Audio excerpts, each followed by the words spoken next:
Hey, fourth grade, I'm here for your writing lesson today. Writers, today we are going to continue to draft our personal essays. But before we do that, let's take a few minutes to look at our piece and compare it to our opinion writing checklist that we have.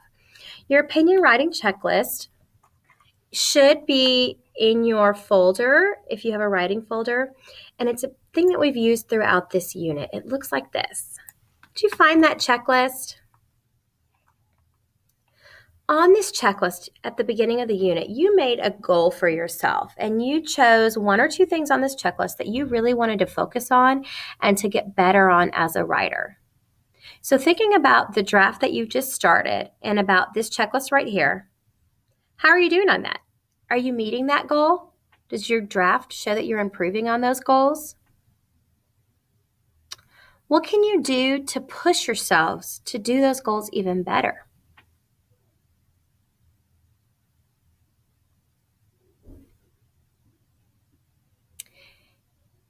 And if you feel like you're meeting those goals, is there a new goal that you're ready to set for yourself? Is there something else on here that you're going to start working on and make sure that you do in this essay that you're drafting right now?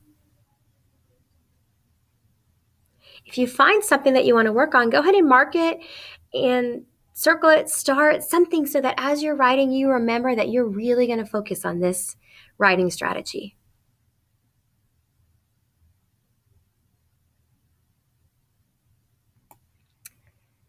So writers, yesterday we really looked at the ways that persuasive writing and personal essay writing are so similar. We found there was a lot of similarities between these two types of writing.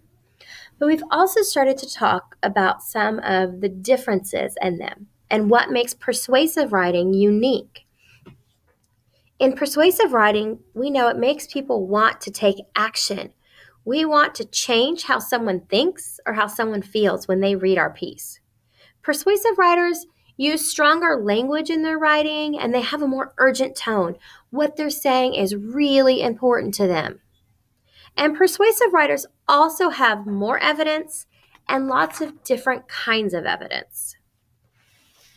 So today, I want to teach you that persuasive writers draw on evidence from the whole world to convince others. And one way to do this is to gather a variety of really broad evidence that can apply to lots of different people. So before in our writing, our evidence and our mini stories were mostly about ourselves and our own life. When I wrote my essay about my dad, my evidence was all about my dad. They were stories from my life and from my dad. But now, when I'm writing a persuasive essay, I want to find more general evidence. I want examples from other people's lives and from other people's experiences. I might write an example in my paper about a friend, about a parent, another parent, somebody else's dad. So if I really want to get across my point that parents are our most important teachers, I could tell a story about my friend who's also a parent and how she just had a baby and all of these things that she's learning that she has to teach to her child. I could also include something out of a book that I've read. If I could think of an example that somebody in a book went through this. If I've seen something on the news or in a movie, I could think of examples there, as long as it relates back to my thesis. When I'm including this broader evidence, it's really helpful to make it believable by doing things like including my friend's name. So if I'm talking about my friend that just had a baby and some of the things that she's learned to do as a parent, instead of just saying, well, I have a friend or a person, I could say, my friend Amber did this. It makes my story sound more believable when I have specific names in there. So right now, can you think of some broader evidence that might fit with your thesis? Can you think of an example of a friend that maybe went through this experience? If you're writing about a pet, like your dog, can you think of not just your dog, but somebody else with a dog that's had a similar experience or another person's dog that does something similar? If you're writing about your dad or your parent, can you think about another parent that you know, a friend, someone from a movie or a book. Take a minute to think about some evidence that you could include in your essay that's not just about your life, but it comes from other people as well.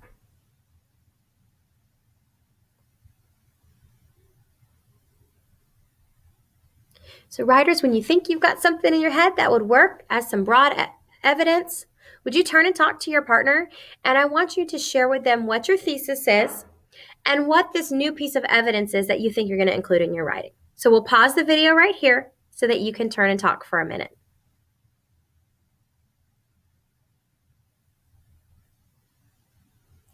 So writers, you are ready to go off and start working on those drafts some more.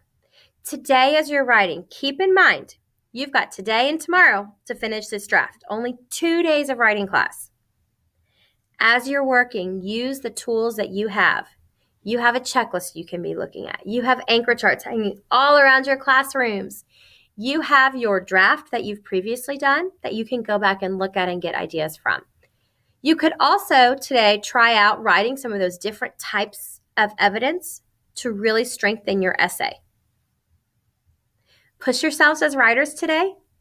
Have confidence in yourself and take some risk. We're not here to answer those questions for you, but a lot of these things are things that you already know how to do as a writer. So give yourself that confidence to go out and get those drafts done. Off you go.